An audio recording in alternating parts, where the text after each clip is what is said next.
오늘 첫 번째 순서는 이슈 W입니다. 시청자들께 국제 뉴스를 보다 입체적이고 깊이 있게 전달해 드릴 수 있도록 마련한 코너인데요. 6화 원칙으로 깔끔하게 정리된 정보로 귀에 쏙쏙 박히게 전달해 드리겠습니다. 오늘의 이슈 W 주제는 2023년 이스라엘 하마스 전쟁, 이번에는 왜 다른가입니다. 지난 10월 7일 새벽이었습니다. 벌써 2달가량이 흘렀는데요. 팔레스타인 무장정파 하마스가 이스라엘을 기습 공격했고 이스라엘은 즉시 반격하면서 전쟁이 시작됐습니다. 이스라엘과 팔레스타인, 오랜 갈등의 역사이긴 합니다만 왜 2023년에 와서 이렇게 대규모 인명피해까지 발생시킬 만큼 큰 전쟁이 됐는지 이야기를 나눠봐야 할 것 같습니다.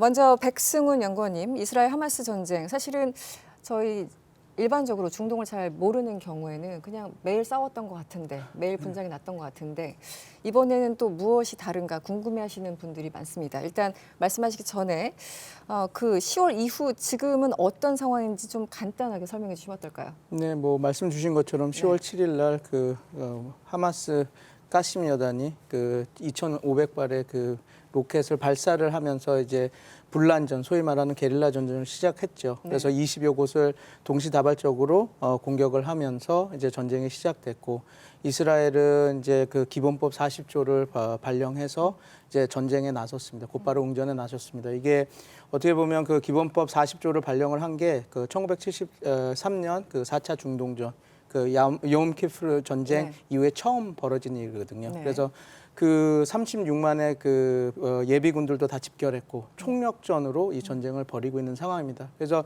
처음 시작은 정의로운 전쟁이었죠. 우리가 소위 말하는 저스트 워라고 하는 정의로운 전쟁. 왜냐하면 폭력 극단주의 세력에게 테러를 받아서 그거에 대한 자위권 발동이었기 때문에. 그렇지만 이게 저희가 그 가자지구라고 하는 그 특성, 그다음에 시가전이라고 하는 특성 때문에 지금 14,000명의 그 팔레스타인 측 희생자가 나왔는데 그 중에서 70% 이상이 그 어린아이, 그다음에 여성입니다. 그렇게 되다 보니까 이제 이스라엘이 원했던 그 정의로운 전쟁이 이제 소위 말해서 민간인 피해가 점점 늘어나면서 이제 조금 그 뭐라 그럴까요? 양분된 그런 그 프레임 전쟁이 되면서 지금의 상황이 벌어지고 있죠. 그래서 지금 최근에는 휴전을 그 이스라엘도 자기네들이 민간인 피해가 너무 커지고 지금 소위 말해서 처음에는 가자 북부 지역을 그 전쟁 지역으로 선포했는데 지금은 그 칸 유니스하고 라파 지역까지도 확전을 해서, 왜냐하면 하마스를 다 색출해내려면 그 지역까지도 가야 된다라고 하고 있는 상황이거든요. 그래서 지금 휴전은 됐지만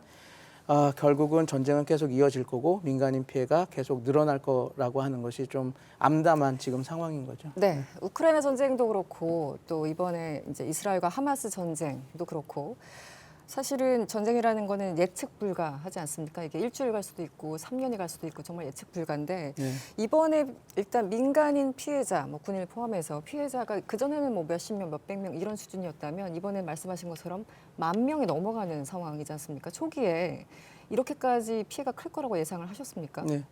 왜냐하면 그 하마스가 2006년 하마스가 집권한 이후에 이스라엘 하마스 분쟁사 중에서 가장 어떻게 이런 많은 민간인 피해가 난 사건에 성공적이라는 표현을 하긴 그렇지만 하마스 입장에선 가장 성공적인 군사작전이었습니다. 소위 말해서 이스라엘이 자랑하는 중고도 그 미사일 방어체대 아이언돔을 형해화시키고 일시적이었지만 1,200명이라고 하는 그 사상자를 낳고 또 240명이라고 하는 인질도 잡아들은, 어떻게 보면 성공적인 군사작전을 이룬 것이거든요. 그러면 반대로 그 말은 무엇이냐? 이스라엘 입장에서는 자기네들의 안보가 완벽하게 무너진 사건입니다. 그렇게 되면 지금 네타냐후 총리에 대해서 모든 지금 지원을 하고 있지만, 지금 일부 이스라엘 사람들은 이제 반정부 시위도 하고 있지만, 지금은 전쟁을 하기 때문에 지원을 하지만 만약에 이 전쟁에서 확실한 성과를 네타냐후 정권이 보여주지 못한다면 전쟁 이후에 정권을 잃을 수 있는 사건이거든요. 이것은.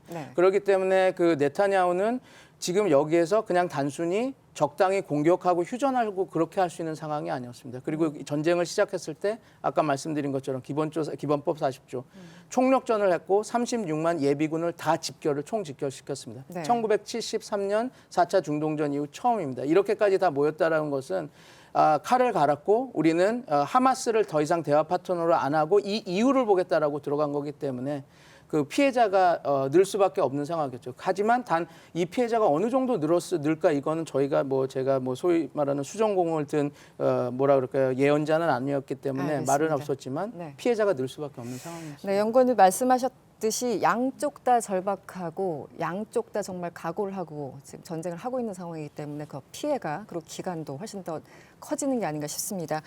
중동 언론이나 이런 것들 이제 매일 보시고 있죠, 알파고시. 네. 지금 이제 전쟁이라는 거는 전술적 여러 가지 그 전쟁의 아주 기능적인 면으로도 설명이 가능하지만 이게 또 굉장히 감정적이기도 하지 네. 않습니까? 현지 어떤 반응, 분위기는 어떻습니까?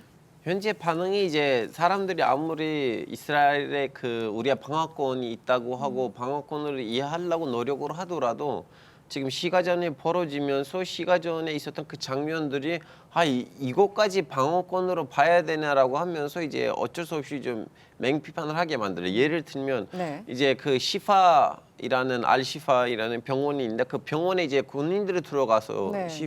병원 안에서 총질이 일어났는데 근데 그 병원 공습 작전을 설득을 할 만한 뭔가 안 나왔거든요. 병원은 그렇다고 치고 제일 좀 약간 신기한 장면들이 뭐였냐면 이제 시가전을 벌이면서 불도저들이 이제 왔어요. 네, 이스라엘 네. 측에서.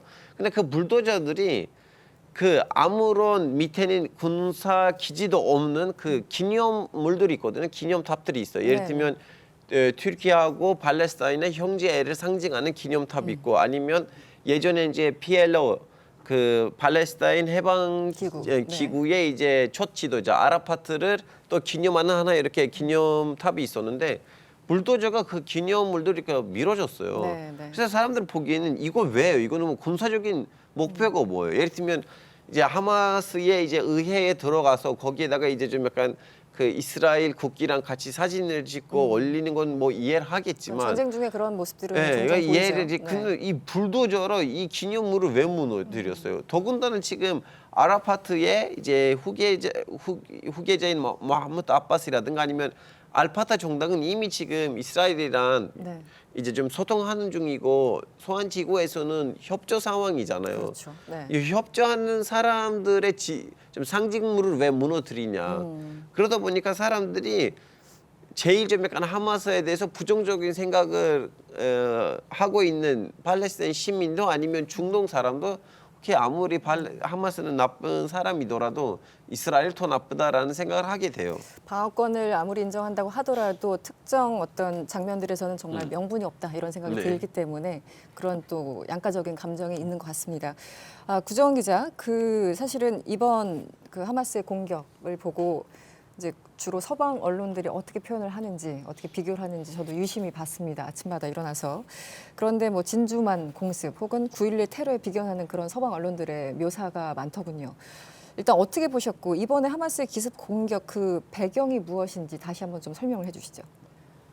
사실 근본적인 원인, 배경이라고 하면은 우리가 다 알고 있는 거, 이스라엘 건국 후에 75년 동안 팔레스타인 사람들이 받아왔던 고통이라든가 네.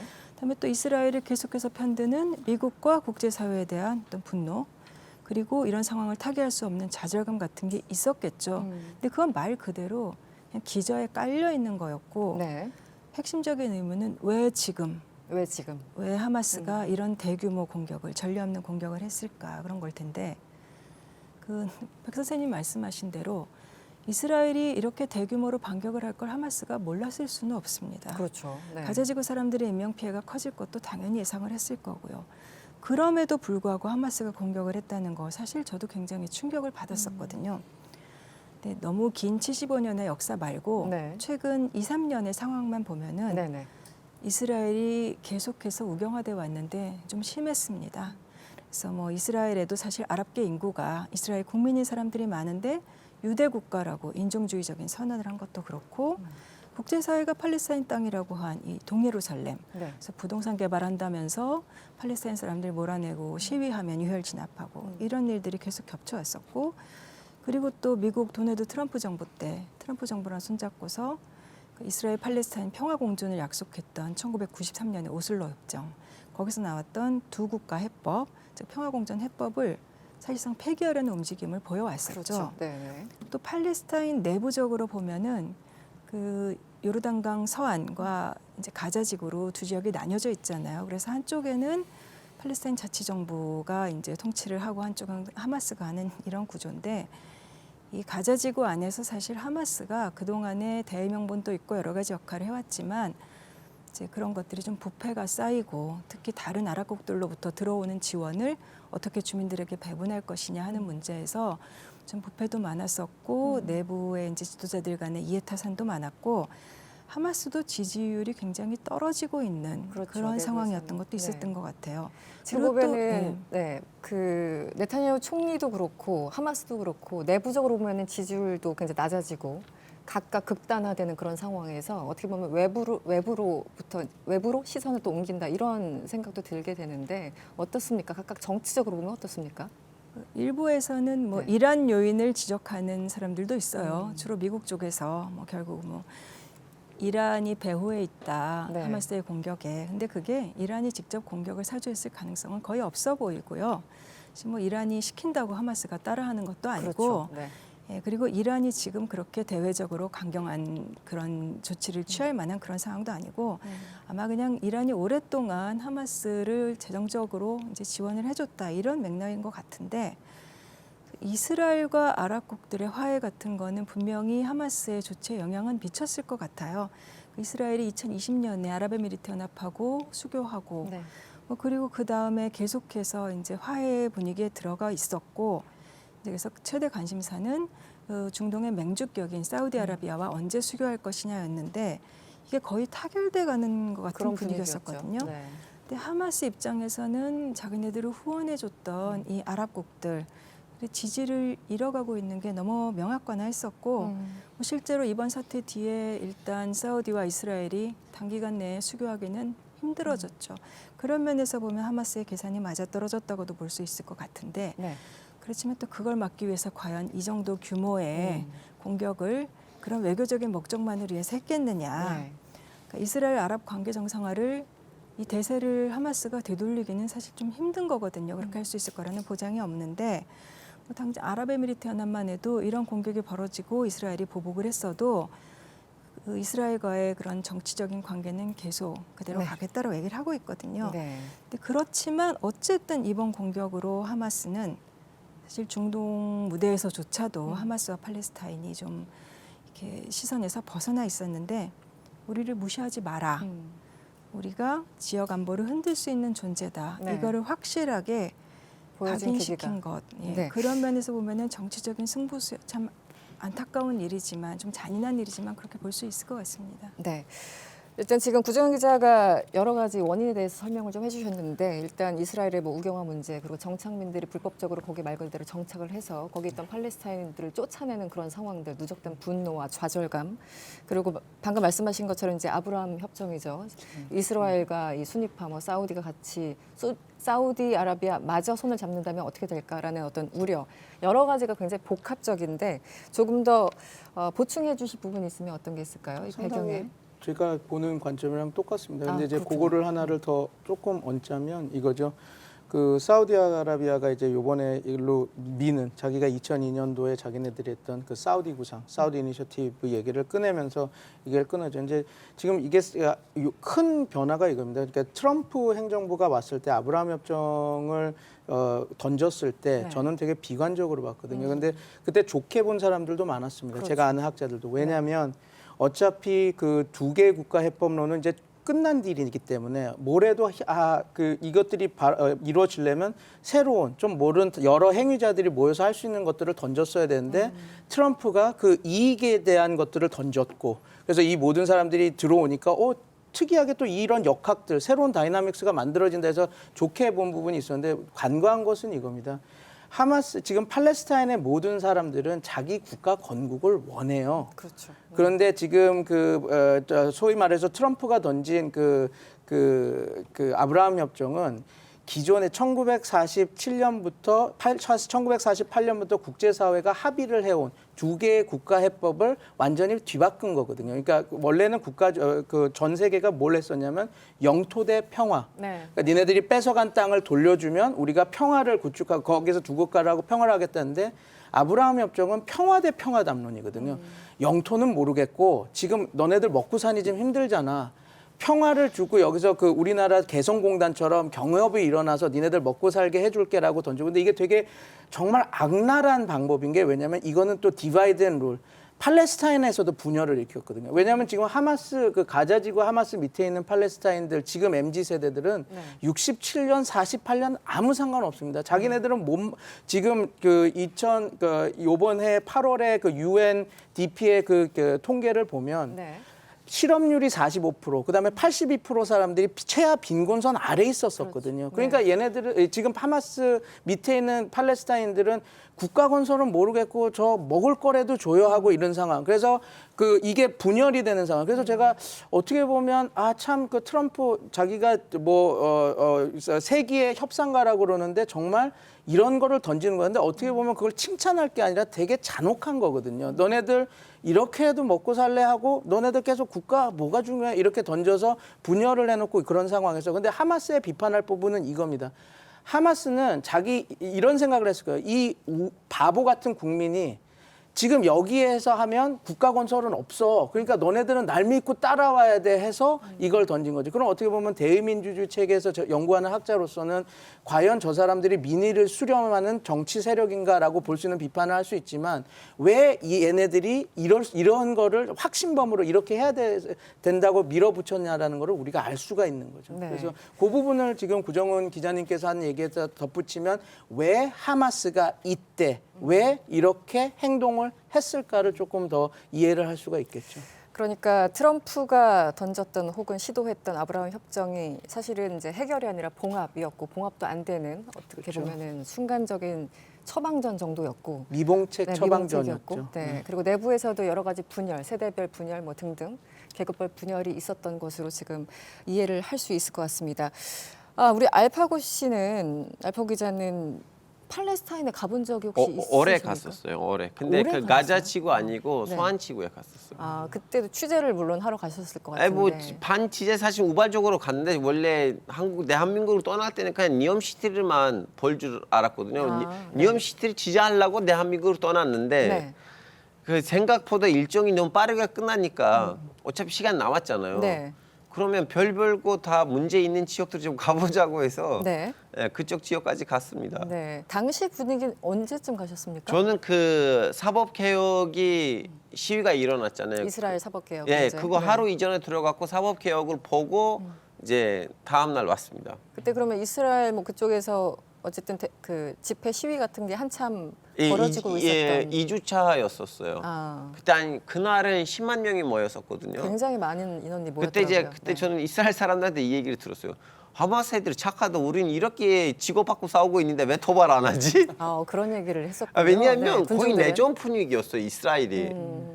거기 있는 진보하고 보수 계열이 서로 진짜 굉장히 그 하마스한테 하지 않았던 발언을 서로한테 하고 있었거든요. 저는 이대로 가면 이스라엘이 진짜 내전으로 벌일 줄 알았었어요. 그 그런 분위기를 분위기를 보고. 감지하고 계셨다. 그런데 어쨌든 지금은 이스라엘 대 하마스의 어떤 네, 다시 이렇게 국면으로 단결돼 보이긴 하지만 그럼에도 불구하고 불신을. 서로 네. 이제 좀 약간 내전까지 갔다는 그것이 얼마 전 일이라 빨리 이 하마스 문제가 마무리시키고 다시 우리는 내부 문제를 좀 극복하자는 거는 네. 없지 않아 있어요. 네, 지금 이중 전선이 있는 거네요. 네. 일종의. 알겠습니다. 이스라엘 지도부 그런데 사실 저희들이 이제 말씀을 드리면서 이스라엘 지도부는 알겠는데 하마스 그리고 또 팔레스타인 지도부는 무엇인지 팔레스타인이면 같은 편이어야 되는 거 아니야? 그런데 왜 하마스는 또 따로 저렇게 설명을 할까? 좀 헷갈리실 수도 있어요. 우리 구정 기자한테 좀 부탁을 드려볼까요? 네, 개념 설명을 좀 해주시죠. 팔레스타인 자치정부라는 것은 네. 1993년 오슬로 협정으로 이제 팔레스타인도 독립국가를 만들자라는 합의가 돼서 출범한 팔레스타인의 명실상부한 공식 정부입니다. 네. 그래서 예전에는 그냥 자치정부 그랬는데 지금은 팔레스타인 뭐 민족정부라고 부르기도 하고 국민정부라고 부르기도 해요. 그런데 문제는 팔레스타인 땅이 네. 서안과 가자로 나뉘어 있다 보니까 여기서 가자 지구에 현실적으로 통제력이 못 미친다는 겁니다. 그래서 거기 가자 지구를 통치하고 있는 게 이제 무장 정치 조직인 하마스인데 사실 하마스도 정당으로 거의 변모를 했었어요. 네, 네. 근데 2006년에 하마스가 선거를 해서 승리를 해버리니까 미국과 이스라엘이 사실상 뒤집어 버렸습니다. 그런 원죄가 있어요. 네, 그때 네. 하마스를 온건한 방향으로 끌어당기는 것이 더 맞았을 것 같은데 네. 네, 이렇게 자치정부의 지역 기반은 그 서한 지구, 그다음에 하마스의 지역 기반은 가자 지구라는 지역적 차이가 있는 것과 함께 사실은 세대 차이도 있습니다. 세대 차이. 예, 네. 그 가자 지구의 그 하마스 최고 책임자가 이스마일 하니에라는 사람인데 이 사람은 1962년생이에요. 근데 1980년대 말에 가자 지구에서 봉기가 일어나서 뭐 인티파다 이렇게 부르는데 네. 그때 사실 하마스도 창설된 거거든요. 근데 이스라엘이 건국된 게 48년, 그리고 이스마일 하니에 같은 사람은 60년대생. 이 가자 지구에서 당시 봉기를 주도했던 사람들, 그리고 하마스의 주축이 된 사람들은 이스라엘 건국 이후 세대들입니다. 난민이 아닌 상황을 한 번도 겪어본 적이 없는 사람들이에요. 네. 날 때부터 아버지도 난민, 할아버지도 난민, 나도 난민, 내 자식들도 난민이 될 것이 뻔한 굉장히 비참한 상황이죠. 네, 그 하니에라는 사람은 그 하마스 창설자가 있었는데 야신이라고 그 사람과 굉장히 가까운 사이였고 그때 인티파다 때 참여했다가 3년 정도 옥살이를 한 다음에 하마스에서 급부상한 사람인데 네. 네, 그런가 하면 또 팔레스타인 자치정부 쪽은 옛날 그 피에로 팔레스타인 해방기구 거기서부터 이제 뿌리를 찾을 수 있고 네. 거기에 주축인 파타라는 이 정당 중심이에요. 근데 이 파타 세력과 옛날의 피에로는 팔레스타인이 건국되면서 망명해서 나갔던 옛날 팔레스타인의 명망가 엘리트들이 중심으로 결성이 됐었습니다. 처음에. 근데 그런 인물들을 대표하는 사람이 지금의 그 마무드 아바스 대통령, 네. 우리가 흔히 뭐 자치정부 수반 이렇게 얘기를 하는데 이 아바스 대통령이에요. 그 사람이 1935년생이거든요. 네. 나이가 많죠. 그렇죠. 그래서 네. 뭐 이집트에서 법학 공부하고 모스크바에서 박사학위 받고 굉장히 엘리트네요. 예, 네. 엘리트 인텔리입니다. 근데 또 야세르 아라파트 그 피에로를 이끌었던 아라파트의 오른팔이었고 그랬다가 2004년에 아라파트가 사망한 데 이제 후계자가 됐는데 뭐 실용주의 온건 노선이라고 하는데 또 반대쪽에서는 미국의 하수인 아니냐 이렇게 얘기를 하기도 하고 근데 사실은 자치정부를 맡은 뒤에 뭐 태도가 바뀌었다라기보다는 이미 1970년대부터 이스라엘의 온건파들하고는 대화를 해야 된다라고 했던 사람이고 오슬로 평화협정도 상당히 많이 초안 잡는 것에서부터 관여를 해왔다고 해요. 네. 그런데 2006년 총선에서 졌고 위상이 떨어졌고 그 다음에 어찌 미국과 이스라엘이 이제 하마스에 강경하게 나오면서 자치정부의 수반 자리는 유지를 하고 있는데 지금 뭐 거의 가자지구에서 영향력도 없는 반쪽 수반에다가 존재감이 많이 없어졌죠. 네. 실제 언론에서도 하마스, 이스라엘 뭐 얘기는 계속 나오지만 이 팔레스타인 아까 공식 정부라고 하셨죠. 네, 공식 정부 아바스 언론에 거의 부각되지도 않고 존재감도 없는 것 같습니다. 지금 이들은 무엇을 하고 있나요? 지금 라말라에 있어요. 라말라. 예, 원래 이제 이스라엘한테 약속 받았던 거 뭐냐면 우리는 예루살렘으로 수도를 두고 니네들한테 나라를 만들어 줄 건데 그때까지는 니네들 좀 라말라 좀 있어라 해서 네. 이제 라말라에서 이제 정부 종사를 건설해 가지고 이제 팔레스타인 정부가 라말라 중심으로 이제 출범을 했는데 아무것도 못하죠 지금 실질적으로.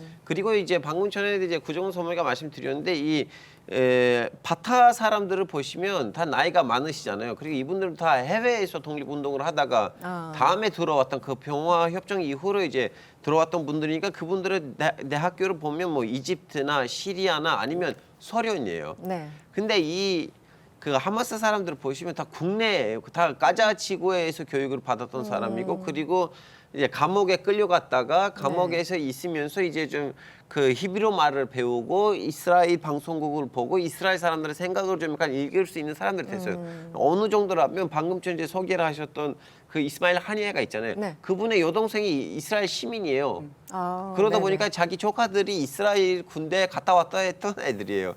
그 정도로 좀 약간 이스라엘 내부를 파악할 수 있는 사람들이니까 그렇군요. 오히려 그 사람들이 이렇게 하마스 대원들이 이때까지 했던 도발 아니면 군사작전 무엇이든 간에 보시면 이스라엘 항상 이렇게 꼭 찔렸어요. 그래서 효율적으로 봤을 때는 하마스의 그동안 했던 행동들이 더 효율성이 높았었어요. 네.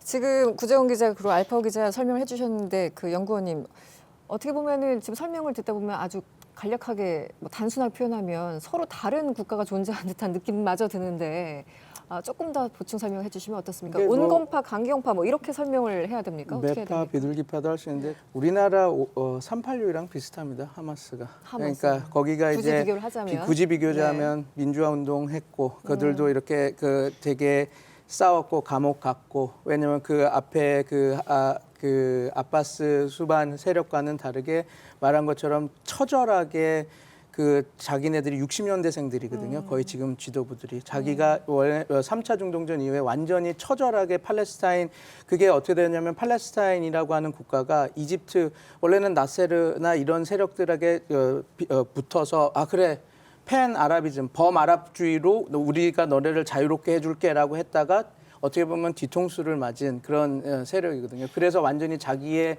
국가도 다 잃고 심지어는 자치권도 잃은. 그래서 네. 그거를 싸우기 위해서 치열하게 싸운 세력들이에요. 그러다 보니까 말씀하신 것처럼 그들은 이미 있었던 그 가자에서 태어났고 거기서 싸웠고 거기서 죽었고 그렇게 해서 자기네들이 이렇게 되게 그러니까 확신에 차 있는 사람이죠. 그러니까 이스라엘에 대한 그 분노와 이런 것들이 차일 수밖에 없어요. 그리고 요거를 한 가지까지 얘기하고 싶은 게요. 네. 오슬로 협정이라는 거를 그 아바스 그 정부가 피에로가 하고 나서 두 손발이 묶여버립니다. 아까 말한 것처럼 예루살렘에 수도를 주고 해줄 게 하니까 이쪽은 너네들 자꾸 이렇게 도발하고 폭력 행위하면 우리 안 해줄 거야라니까 어떻게 보면 길들이기가 됐는데 하마스는 계속해서 타격감, 효능감, 사이다 이러면서 그 소구력을 팔레스타인 국민들의 소구력을 얻어왔던 세력이거든요. 네. 그래서 2006년에 선거를 했을 때 뭐 다 아시겠지만 132석이 이제 팔레스타인 그 의회인데 거기서 74석을 가져갑니다. 하마스가. 압승했다고 왜냐하면 워낙 그렇게 잘 싸우니까 소위 말해서 와 사이다다 쟤네들 시원하게 싸워준다라고 했으니까. 근데 이게 그 피에로 그 이전 아바스 행정부가 부패했다라고만 말하기가 좀 힘든 게 왜냐하면 자기네들이 오슬로 협정, 오슬로 1, 2 그다음에 네타냐후가 했던 와이리버 협정 이걸 다 해서 해주겠다고 하니까 자기네들은 어떻게 보면 그 제도권 안에 있는 세력으로서 국제사회의 스탠다드를 맞춰가면서 우리가 하겠다고 기다리고 있는 상황에서 하마스는 방금 말한 그런 그 전위적인 세력들이 막 투쟁하고 이러면서 국민들한테 뭐라 그럴까요? 얻은 거죠. 네. 그렇게 해서 그 상황이 나와서 그렇게 보면 왜 여기가 되게 그렇게 강경하고 왜 여기가 강경하지 않을 수밖에 없냐. 피에로도 되게 강경했던 세력입니다. 뭐 당시에는 검은 그랬어요. 구월단, 뭐 민엔 보면 다 그런 거 하지 않았습니까? 그러다가 자기네들이 제도권 오고 오슬로 협정을 하고 자기네들이 이 타협의 주체로서 행정을 해야 되니까 손발이 묶였을 때 하마스는 좀 세게 나가면서 이렇게 된 거죠. 그래서 뭐 지금 보면 매파 비둘기파로 볼 수 있지만 둘 다 매파예요. 그래서 저는 얘기하는 게 하마스를 지금 없앤다고 해서 다 아바스처럼 될까? 아닙니다. 또 다른 매파들은 다 나올 수밖에 없고 이 구도가 된다면 그래서 그런 관점에서 보면 아마 지금 구정훈 기자님하고 알파고 기자님께서 말씀하신 거를 더 자세히 이해할 수 있을 겁니다. 이 부분도 같이 이해를 하면. 이 전쟁이라는 게 앞서서도 잠시 말씀드렸습니다만 전쟁 자체보다는 뭐 선전전, 여론전으로 인해서 여러 가지 어떤 판세가 바뀌기도 하고 전 세계적인 어떤 여론의 흐름이 달라지기도 합니다. 그런데 구정훈 기자님, 제가 그 얼마 전에 무슨 라디오를 듣다가 어떤 국제문제 전문가가 나와서 하는 얘기를 들었는데 보통 뭐 이스라엘의 외교 정책은 무엇이냐라는 어떤 진행자의 질문에 그 전문가가 내가 보기에는 이스라엘은 외교 전략이라는 게 없다. 생존 전략만 있다. 한마디로 주변의 여론 전혀 신경 쓰지 않는다라고 대답을 하더라고요. 근데 저는 그게 일정 부분 맞다고 동의하는 입장이거든요. 왜냐하면 지금 미국이 얘기해도 지금 말 안 듣고 있다가 약간 제스처만 취하는 그런 정도지 않습니까? 실제 이스라엘은 어떻습니까? 스탠스 지금 미국하고도 뭔가 좀 틀어지는 듯한 느낌인데요. 미국하고 많이 틀어져 있죠. 근데 저는 지금 이 이스라엘이 그동안 해온 행동들 네. 중에 사실 전쟁 범죄라고 부를 수 있는 것들이 굉장히 많았습니다. 근데 그거에 대해서 세계가 이스라엘만은 무법자처럼 행동해도 놔두는 좀 그런 경향이 강했는데 이게 국제 여론이 그렇게 사실 호락호락하지만은 않아요. 네, 그렇습니다. 네. 그러니까 이스라엘 팔레스타인 전쟁에 대해서 이 프레임이 어떻게 짜져 왔는지 이거를 계속해서 이제 오랫동안 보다 보니까 변화가 좀 느껴지는데 예전에는 그냥 중동 분쟁이라 그랬죠. 이스라엘 네. 팔레스타인 분쟁을. 그다음에 이스라엘 팔레스타인 분쟁. 근데 이렇게 말을 하면은 마치 어느 정도 대등한 두 세력의 관계인 것처럼 묘사가 네. 되고 이름이 중요하죠. 예, 사실은. 팔레스타인이 일방적으로 당하고 있는 건데 그리고 또 하나는 분쟁이라고 하면은 팔레스타인 사람들의 인명 피해를 좀 과소평가하게 만드는 네. 명확하게 이스라엘 편에 선 프레임이라고 할 수 있었어요. 근데 2009년에 이스라엘이 가자 지구를 침공하면서부터 그때 이제 지상군 들여보내고 하니까 네. 금지된 무기 쓰고 그때부터는 뭐 서방의 언론들도 가자 침공, 가자 전쟁 이렇게 용어들이 바뀌었어요. 이스라엘을 그대로 더 봐줄 수는 없다라는 쪽으로 좀 많이 이동을 해간 거고 이번에는 거의 전 세계 언론이 다 이스라엘 하마스 전쟁이라고 부릅니다. 네. 근데 이 이스라엘 팔레스타인 전쟁이 아니라 이스라엘 하마스 전쟁이라고 하는 것은 그러니까 팔레스타인 주민들과 하마스를 분리시키는 효과가 있겠죠. 그래서 팔레스타인 전체가 다 가해 세력은 아니다라는 그런 의미도 있지만 또 동시에 그게 미국의 입장인데 그러면서도 동시에 하마스라는 정치 세력을 그 주민들과 분리된 테러 집단으로 몰아가는 그런 효과가 있겠죠. 근데 국제사회가 처음에는 이 하마스가 벌인 공격, 이스라엘 네. 민간인 사망 이거에 충격을 받아서 하마스를 많이 규탄을 했는데 결국 더 손가락질을 많이 받게 될 거는 이스라엘일 거예요. 네. 네, 그리고 이스라엘과 함께 미국이 지탄을 받겠죠. 그리고 이게 똑같은 분량으로 사람들이 만약에 비난을 한다 하더라도 정치적인 부담은 하마스보다는 이스라엘과 미국이 훨씬 더 큽니다. 공식적인 국가이기 때문에. 근데 이스라엘이 이제 비대칭적인 이런 보복 공격, 민간인 학살, 전쟁 범죄로 지탄을 받을 것이고 벌써 국제형사재판소가 거론을 하고 있죠. 그리고 미국이나 유럽도 뭐 예전처럼 일방적으로 이스라엘을 무작정 편들어주기는 힘들 거고 중동 국가들 역시 뭐 예전처럼 하마스를 그렇게 또 많이 도와주지는 않을 것 같긴 하지만 네. 어쨌든 중국 내 여론에서는 네. 반이스라엘 그다음에 그 알파고 기자 말한 대로 이제 팔레스타인 동정론이 훨씬 커지겠죠. 네. 근데 네. 시청자분 입장에서는 이걸 것 같아요. 그러니까 제가 이제 미국 내 여러 가지 여론을 보면 네. 이게 지금 우리가 지금 이스라엘과 하마스만 이야기를 하잖아요. 근데 미국은 이스라엘이 이번 기회에 뭐 완전히 헤즈볼라까지 한번 마무리하자. 레바논에 있는 레바논까지 헤즈볼라. 할 것이다. 네. 그러면 그게 이란이 또 있으니까. 그러니까 이제 이게 이제 미국은 그렇게 보는 거고 그렇기 때문에 이제 중국 보고 역할을 해달라고 하는 건데. 네. 일단 제가 그렇지 않아도 우리 그 박 교수님한테 네. 여쭤보려고 했는데 지금 국제적인 이제 여론에 대해서 제가 질문을 드리지 않았습니까? 그런데 중국이 바라보는 처음에 이 그 10월 7일 그 이후에 서방 언론이 주목한 건 일단 각국의 반응이었는데 그 중에서 가장 먼저 사우디아라비아가 어떤 반응을 보이는지, 이란이 어떤 움직임을 보이는지, 중국은 어떤 워딩을 꺼내들지 이런 것들이 아주 미묘한 관심사였습니다. 네. 중국은 실질적으로 겉으로는 어떻게 얘기를 하고 있고 속내는 어떻습니까? 지금 중국은 그냥 중재자의 이야기를 하고 있죠. 근데 역사적으로 봤을 때 중국 1인 그 전쟁이 났을 때는 항상 조금은 중간자 입장을 가다가 중립적으로. 가다가 이제 누가 이길 것 같다. 그럼 그쪽에 펴는 성향이 많습니다. 그렇습니까? 그런 게 좀 있기 때문에 네.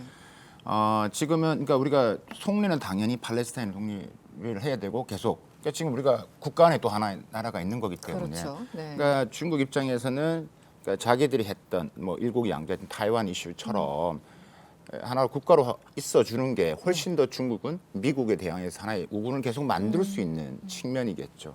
그렇기 때문에 뭐 역사적으로 봤을 때 팔레스타인을 계속 지지해 왔고. 네네. 그래서 이제 속내는 그렇습니다. 근데 92년도에 이스라엘하고 중국하고 수교를 맺었어요. 경제적으로도 이스라엘이 또 중요하거든요.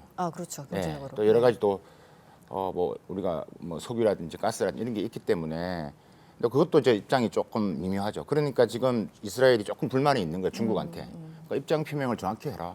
이렇게 애매모호하게 했느냐. 애매모호하게 네. 지금. 그래서 이제 좀 역할을 해야 되겠죠. 왜냐하면 중국이 지금 올해 3월 때 사우디아라비아 이란하고 왔을 때도 외교 정상을 만든 것도 시진핑 불러가지고 했다는 거죠. 그러니까 이제 뭐 이런 측면에서 그러니까 중국은 약간의 지금 양면의 스탠스를 쥐고 있는 건 사실이다. 하지만 속내는 속내는 뻔해 보인다. 그래서 뻔해 보인다. 팔레스타인의 지금처럼 이제 한국과의 두 가지 체제가 유지할 수 있는 그런 방향성을 계속 제시하고 있는 것 같다. 지난달 15일 날 그 미국 바이든 대통령과 그리고 중국 시진핑 주석이 뭐 한 1년 만에 만났죠. 그리고 사실은 많은 분들이 그 에이펙이 있었는지도 몰라요. 워낙 정상회담에 모든 언론이 맞습니다. 그 소란이란 표현은 좀 그렇습니다만 모든 언론이 미중 정상회담에 너무 포커스를 맞춰서 전체 회의가 사실상 안 보였습니다. 국내 언론은요. 일단 중국 입장에서 제가 계속 여쭤보면 그 당시도 어쨌든 전쟁에 대해서 이제 시진핑과 바이든 얘기를 했지 않습니까? 어느 정도 언급이 좀 있었나요? 그때 미중 정상회담이 있었을 때, 그러니까 136 아젠다가 이렇게 설정이 됐다. 136. 네, 10%는 네. 글로벌, 그러니까 공감대를 이룰 수 있는 글로벌 뭐 기후, 그렇죠? 이런 부분에서 서로가 협력이 가능한 부분, 네, 네. 한 10% 이야기했을 겁니다. 10%. 30%가 이제 지역 안보입니다. 여기에 이제 우리가 하마스 전쟁 이야기 들어가는 거고, 네. 우크라이나 우크라이나. 들어가는 거고, 북핵 위험 들어가는 것들이죠. 그러니까 요 30% 안에서 또 한 10% 분량을 차지했을 겁니다. 네. 네. 그러니까 이제 큰 비중을 차지하지 않았겠죠. 근데 이미 이제 블링컨 장관이 도와달라고 왕이 외교위원장을 전화를 했고 중국 역할론을 했기 때문에 이제 뭐 이란을 지금 할 수 있는 부분에 있으면 중국 역할이 워낙 크기 때문에 네, 네. 계속 만약에 이란이 참전, 하마스 이런 이야기가 계속 지금 돌고 있기 때문에 미국 내에서 그래서 이제 그 주제가 한번 뭐 포함해서 한 30% 지역 안보. 그다음에 말씀하셨던 양자 이슈가 워낙 컸죠. 60%. 네, 60%. 그래서 미중 정상회담에서 실질적으로 이 중동 문제나 뭐 우크라이나 전쟁이 차지한 그게 비중으로 보면 그렇게는 높지 않았을 것이다. 하지만 아까 말씀하신 것처럼 중국의 속내는 그렇다. 네. 명확하다. 근데 저는 중동 문제를 좀 더 크게 봐야 될 게 네. 그러니까 보이지 않는 손이 있다. 물론 이게 지금 우리가 지역 이슈로서 좀 보고 있지만 미국과 중국이 다 서로의 있는 이쪽 대리전 성격이 있는 그렇죠, 거죠. 그렇죠, 네. 맞습니다. 정확하게 보시는 거기 때문에 자기가 우군을 만들어야 되는 거고 지금 중국 입장에서는 전혀 이 판국이 나쁘진 않죠. 중국 입장에서는 예, 그렇죠. 우크라이나도 네. 전쟁도 마찬가지고 이렇게 해서 일어나고 있기 때문에 뭐 어떤 중동 국가 지금 그러니까 코로나 사태 이후에 시진핑 주석이 제일 먼저 갔던 나라가 사우디아라비아입니다. 가자마자 중동과 아랍 국가들과 정상회담도 했죠. 네, 네. 걸프 협의회도 했고 네, 보란 듯이. 그러니까 보란 네. 듯이 했죠. 네. 그래서 영향력을 뭐 아프리카는 이미 끝났다라고 생각하는 것 같아요. 이미 그래서 내 편이다. 이미 네. 뭐 지금 53개 아프리카 국가들 같은 경우는 이미 뭐 1대1로를 통해서 뭐 많은 돈이 들어가 있기 때문에. 그렇죠. 그다음에 중동 같은 경우도 결국은 미국이 스탠스가 뭐 아시아의 해결을 하면서 관심을 안 가진 사이에 중국은 그 틈새를 파고 들어간 것 같아요. 네, 알겠습니다. 그 연구원님 제가 이제 궁금한 게 아까 질문도 드렸습니다만 이스라엘의 그 모 전문가의 워딩처럼 이스라엘의 외교 전략이 있는 건지 아니면 생존 전략만 있는 건지 이스라엘의 어떤 생존 자체가 그 모든 외교의 우선순위를 뭐 둘 수밖에 없습니다만 그 나라 입장에서는 이번엔 좀 어떻습니까? 제가 이 질문을 드린 이유는 미국의 의회 보좌진들이 집단으로 막 항의하고 성명서 내고 또 국무부에서도 또 이견을 제출하면서 지금 이스라엘이 팔레스타인 사람들을 거의 학살하고 있는데 여기 바이든이 동조하는 거다라면서 굉장히 큰 목소리를 내고 있습니다. 이스라엘도 그걸 의식하지 않을 수 없는데 이 중동 문제를 연구해 오셨던 입장에서 서방 언론의 태도를 많이 보셨을 거잖아요. 이번엔 좀 어떻게 보십니까?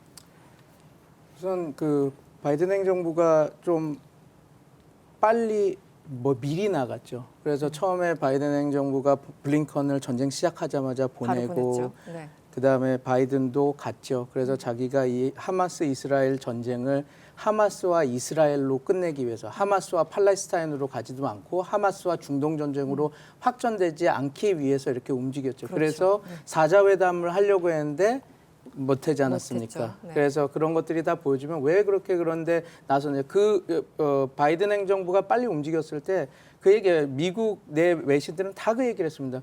왜 이렇게 성급하냐. 말씀하신 것처럼 이스라엘은 자기네들 의제를 갖고 끌어갈 건데 우리가 너무 이렇게 갔다가 우리가 이렇게 소위 말해서 펜스맨딩 우리가 이렇게 해서 하자라고 얘기를 해놨는데 이스라엘 확 틀어버리면 미국은 되게 우스운 꼴이 되는 거거든요. 그렇죠. 네. 그래서 왜 이렇게 빨리 갔냐 했는데 거기는 이게 있습니다. 왜냐하면 이게 더 가슴 아픈 일이긴 한데 바이든 행정부 입장에서 만약에 바이든 행정부 때 이 이스라엘 하마스 분쟁이 확전이 돼서 이스라엘 팔레스타인 분쟁 혹은 중동 이렇게 더 크게 되면 뭐가 되냐면 냉전 이후에 미국 행정부가 여태까지 입안했던 중동 정책의 세 가지 크게 있는 게 하나가 이스라엘 평화, 그 오슬로 협정과 이스라엘 평화 프로세스, 그다음에 우리가 다 아는 부시 행정부가 밀었던 테러와의 전쟁, 네. 그다음에 지금 그다음에 JCPOA, 그러니까 이란 핵합의 이 세 개가 미국의 핵심 그 정책인데 바이든 행정부 때 다 망하는 겁니다. 네. 왜냐하면 우리가 그 아프가니스탄에서 군사 빼면서 물론 이제 그건 바이든 행정부만의 잘못이 아니라 이전에도 다 나가겠다고 했지만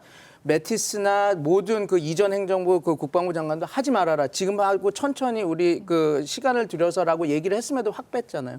그래서 거기서도 여러 사단이 났었고, 그다음에 JCPOA 이란 핵합의를 한다 그랬는데 재복권하겠다 그랬는데 다 못했죠. 근데 지금 유일하게 하나 되게 소위 말해서 진흙탕 이전 투구로도 어찌 됐건 잘 되는 건 아니지만 그래도 평화를 그럭저럭 유지해 왔던 것도 이번에 무너지면.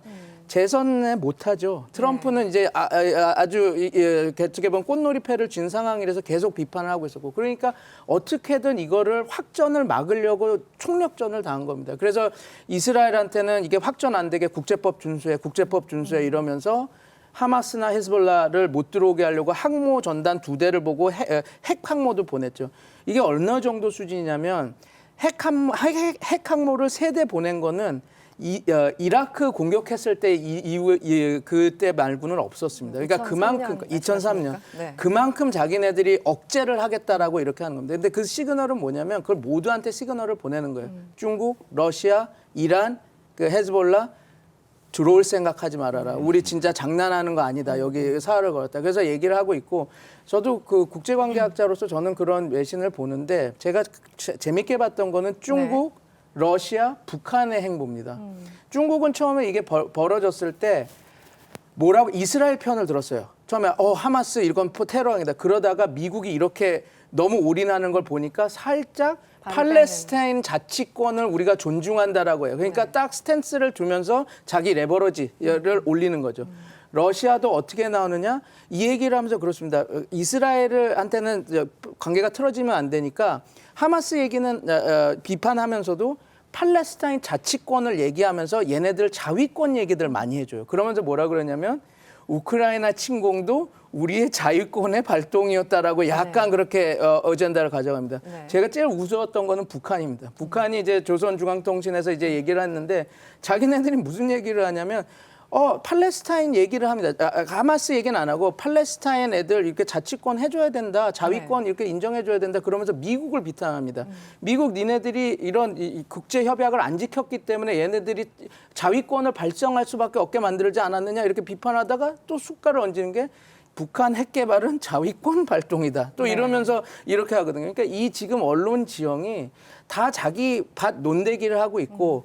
지금 중국이나 러시아나 북한이나 이란이나 구정원 기자님께서도 말씀해 주셨겠지만 할 능력이 없습니다, 지금. 그런데 그냥 적당히 이런 식으로 얘기를 하면서 미국한테 변죽을 올리면서 이제 이렇게 딱 하는 거죠. 그리고 이 상황이 지금 벌어지고 있는 여론전이라고 보면 될 것 같습니다, 전체적으로. 이게 사실 국제사회가 어떤 명분과 논리로 싸우는 것 같지만 이중잣대일 경우가 상당히 많죠. 저한테 유리하면, 우리한테 유리하면 이게 맞는 거고, 우리한테 불리하면 뭐 명분이라는 거 없어지는 거고. 그래서 지금 미국이 혹은 러시아가 고전을 면치 못하고 있는 게 아닌가 싶기도 합니다. 제가 가장 어려운 질문을 우리 알파고 기자한테 드려야 될 것 같습니다. 앞으로 이 전쟁 어떻게 될까요? 그건 알 수가 없어요. 왜냐하면 예상치 않는 일들이 벌어지니까 네. 어디로 흘러갈 수 있는지를 예상할 수가 없어요. 제가 제일 좀 약간 신기하게 봤던 거 뭐냐면 이번에는 하마스가 먼저 도발했는데도 이스라엘이 역대급 반대 여론을 맞이했거든요. 이제 유엔에서는 120개국이 이스라엘 상대로 이제 빨리 휴전하라고 투표를 날렸고, 그리고 영국에서는 어마어마하게 반이스라엘 시위가 일어났는데 그걸 제압하려고 하는 내무부 장관이 더 이상 견딜지 못하고 이제 쫓겨났잖아요. 이러한 일들이 예전에는 있을 수가 없었고, 그리고 예전에도 이스라엘이 먼저 도발했었던 상황인데도 이런 일들은 없었는데 지금은 거꾸로 됐어요. 뭐 남미 국가도 몇 개는 지금 그 대사를 철수시켰거든요. 지금 남아공까지 대사를 철수시킬 상황이고. 이걸 보니까 이번이 진짜 다른 새로운 중동 질서를 가지고 올 것 같아요. 그건 외교적으로 그렇고 군사적으로도 지금 이스라엘이 알려주는 숫자들하고 하마스가 공개시킨 영상들에 나오는 숫자가 안 맞아요. 지금 이스라엘이 알려주는 숫자는 뭐 군인이 50명 좀 넘게 죽었다고 하는데 네.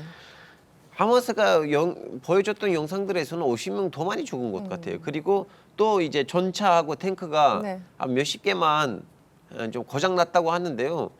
그 하마스가 공개하는 영상들 속에는 거의 200개 가까이인 것 같은데 그 고장 나고 나면 폭파되는 네. 그 탱크들이 더군다나 지금 이스라엘 탱크는 아시다시피 메르카바이라는 탱크인데 그거 너무 두꺼워요. 그러니까 쉽게 좀 약간 뚫릴 수가 없거든요. 근데 이 하마스는 러시아한테 가지고 왔던 대전차 미사일이라고 해야 되나? 그걸 어떻게 개조한지는 모르겠지만 좀 약간 잘 뚫어가더라고 영상들에서 보이는 네, 거는. 네. 생각보다 뭐 방어를 잘하고 있다 이런 예. 말씀이시군요. 그리고 네. 그러다 보니까 이제 하마스는 이제 원래 이제 사람들 낮에는 싸우고 밤에는 이제 다들 양측도 좀 그냥 잠시 좀 약간 나올 줄 알았는데 오히려 하마스는 지금 밤에는 치고 나오거든요. 그래서 지금 이스라엘 군도 중간중간에 전략을 바꾸려고 우리는 낮에는 가서 좀 약간 네. 시가전을 하다가 어차피 그 가자 지금 너무 좁거든요. 그 좀 더 어두울 때 좀 약간 밖에 나갈까라는 그런 좀 약간 분위기가 있다 보니까 하마스가 지금 군사 전문가들이 본인들이 얘기 안 했어요. 우리 대원이 몇 명 죽었는지. 근데 이제 군사 전문가들이 하는 말은 많으면 500명이 죽은 것 같다고 하거든요. 자, 그러면 500명이 죽었다면 그리고 하마스 얘기하기로는 아직도 5만 개 가까이 미사일이 있다고 했어요.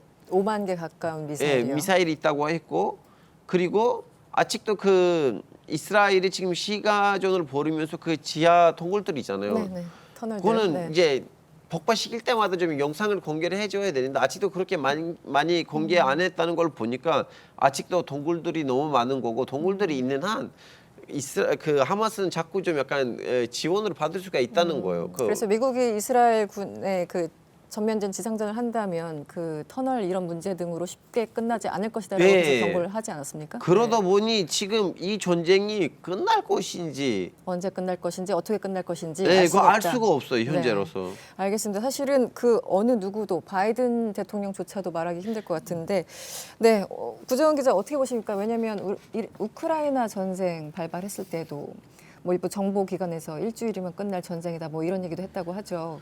사실 전쟁은 예측 불가가 핵심인데 어떻게 보십니까? 일단 이번에는 아무도 그렇게 단기간에 끝낼 거라고는 예측을 하지 않고 있고 네. 그러니까 휴전과 연계해서 지금 이스라엘과 하마스가 뭐 포로와 인질을 교환하는 절차를 지금 시작을 했는데 그럼에도 불구하고 네타냐후는 하마스 공격 작전 계속될 거라고 얘기를 하고 있잖아요. 네. 근데 제가 제일 걱정하는 거는 지금 이스라엘이 하마스한테 공격을 받았는데 요르단강 서안도 계속해서 공격을 하고 있어요. 그렇죠. 네. 그래서 하마스를 괴멸시키겠다라고 얘기를 하면서 사실 그게 참 힘든 거의 불가능한 미션이 다름없는데 결국은 저는 이스라엘이 이 팔레스타인인들을 양쪽에서 결국 내몰려고 하는 게 아닌가 사실 그런 걱정이 제일 크게 돼요. 네. 최악의 시나리오일 텐데 그러니까 가자 지구의 팔레스타인 사람들은 남쪽에 이집트로 몰아내버리고 뭐 다는 아니더라도 요르단강 서안의 팔레스타인 사람들은 그 이웃한 동쪽에 요르단으로 몰아내버리고 그렇게 해서 무력화하고 정치 세력들을 무력화하고 정치적인 진공으로 몰아가려고 하는 게 아닌가. 이제 그렇게 되면은 이건 정치 문제만이 아니라 너무 많은 사람들이 난민이 돼야 되는 안 그래도 난민인데 다시 또 난민이 돼야 되는 이런 상황이 오겠죠. 인도적 재앙이 올 거예요.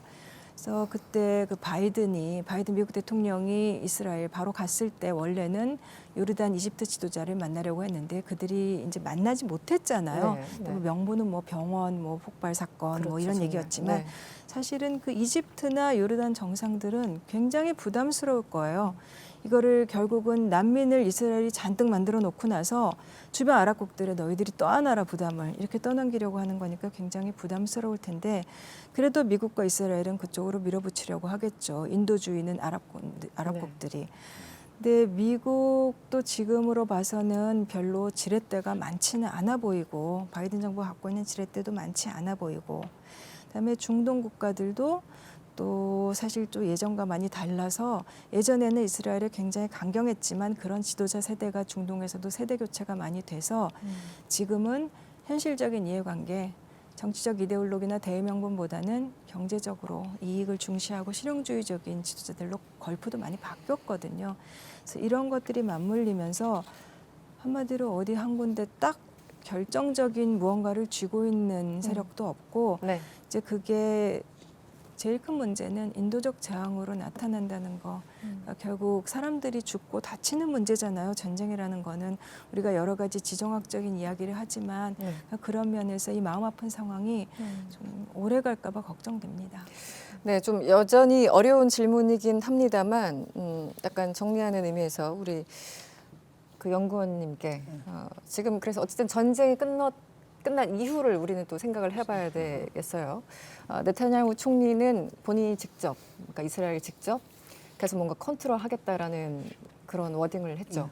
그리고 뭐 미국은 속내가 또 어떤지 참 애매하고요. 어떻게 될 것 같습니까? 이 가자 지구의 미래를 전쟁 끝난 이후에 어떤 세력이 컨트롤하게 될지 예측을 좀 해주신다면?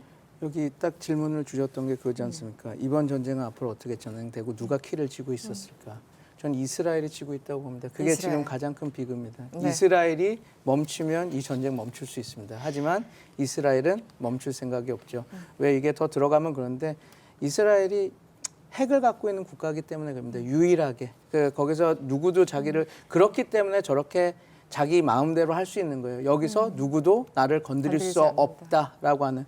그러면 이겁니다. 그러면 우리가 지금 말씀하신 것처럼 이스라엘이 키를 갖고 있고 이스라엘이 포스트 하마스를 누구로 보고 있느냐에 따라 다르겠죠. 근데 이제 세 가지 선택지가 있을 수 있는데 하나가 지금 말한 대로 네타냐후가 일정 부분 들어가서 잠정 정부로 오래 지배를 하고 있는 거. 근데 미국은 그걸 감지하고 경고를 했습니다. 네. 우리의 우를 범하지 말라. 2001년에 그 테러를 받고 우리가 감정적으로 들어가서 이라크에 그렇게 오래 들어가서 늪지대에 빠진 그런 걸 하지 말라라고 얘기한 건 하지 말아라고 얘기하는데 그렇고 그게 하나의 선택지고 다음은 하마스를 축출하고 가자 지구에 있는 어떤 잠정 정부 세력을 세워야 되는 겁니다. 그런데 미안한 말이지만 지금 가자 지구 내에서는 하마스 외에 그런 수권 능력을 가진 세력은 하나도 없습니다. 그렇군요. 그러면 네. 누구한테 또 세 번째 가냐? 그러면 알파타 아까 전에 아바스 행정부 그래서 그럼 2006년 총선 이전에 니네들이 다 한 것처럼 이렇게 해라라고 할 수 있는데 그러면 또 이게 또 안 맞거든요. 왜냐하면 너무 싫어했는 세력들이라서 하마스에 줬죠.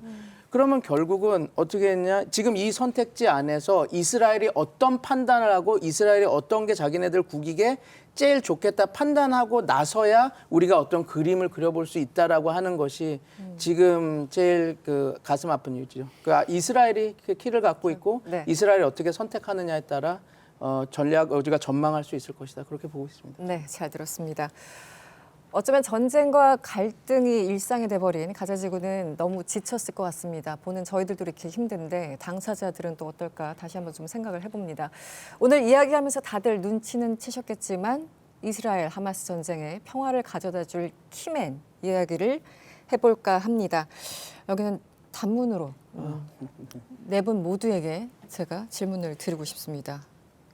단문입니다. 내가 생각하는 키맨은 누구다? 방금 뭐 이스라엘 말씀을 해주셨는데 다시 한번 얘기를 해주셔도 됩니다. 예, 연구원님, 내가 생각하는 키맨은 누구다? 네. 이스라엘 네타냐후죠. 네타냐후가 어떻게 선택을 해주느냐에 따라 이게 저는 문제가 풀릴 거라고 봅니다. 네, 구정 기자님? 저도 같은 의견인데 같은 의견입니까? 네, 같은 의견인데 네타냐후 얘기를 하셨으니까 그래도 저는 그러면 조금 바꿔서 네, 다르게. 그래도 바이든 미국 대통령이 어느 정도나 정치력을 발휘할 수 있을 것인지 바이든 본인도 시험대에 올라 있는 것 같아요.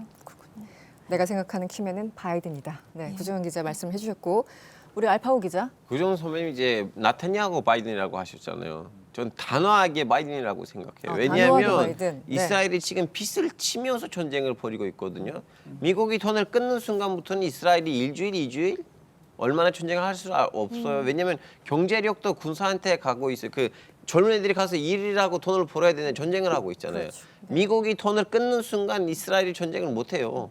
그래서 저는 키맨은 바이든도 아니고 미국이라고 생각해요. 미국이 미국이다. 양쪽도 불러서 양쪽 뺨을 때리고 야 더 이상 싸우지 말라고 하면 이 전쟁이 더 이상 가진 않아요. 결국은 승인해주는 미국 의회입니까? 예? 결과적으로. 그건 이제 보면. 모르죠. 여기부터 네. 이제 뭐 CIA 튀어나올 수도 있고 미국도 나올 수도 있고 펜타곤도 나올 수도 있어요. 알겠습니다. 네. 단호하게 어쨌든 미국이다 네. 말씀해 주셨고 우리 박 교수님 내가 생각하는 키맨은 어디다? 저는 누구다? 미국은 아니고 구 기자 말씀처럼 중국, 그러니까 바이든인데, 음. 그러니까 만약에 이 상태가 정말 우리가 생각지도 않은 이상한 형태로 더 커졌을 경우, 네.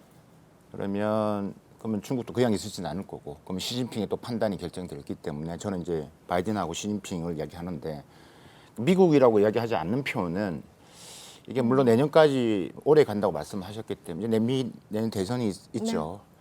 지금 만약에 지금 이 바이든의 외교와 또 지금 뭐 바이든과 트럼프가 지금 하고 있기 때문에 지금 뭐 이 경합하고 여론조사로는 있죠. 지금 뭐 트럼프가 앞서 나가고 있죠. 네, 지금 분위기상으로. 그럼 또 다른 만약에 또 미 대통령에 따라 또 바뀌기 때문에 미국이라는 표현보다는 우리가 지금 바이든이라는 사람을 좀 해서 바이든과 시진핑이다. 좀 이렇게 바이든과 보면 시진핑이다. 네. 네. 나올 이름들은 다 나온 것 같습니다. 네, 알겠습니다. 지금 이스라엘과 하마스 전쟁 지난 10월 7일 새벽 이후에 지금까지 계속 이어지고 있고요. 유례 없는 인명 피해도 이어지고 있죠. 어쨌든 이를 바라보는 각국의 시선과 속내에 대해서 알아봤고요. 무엇보다 민간인들의 피해가 없이 빠른 시일 내에 마무리됐으면 하는 바람입니다.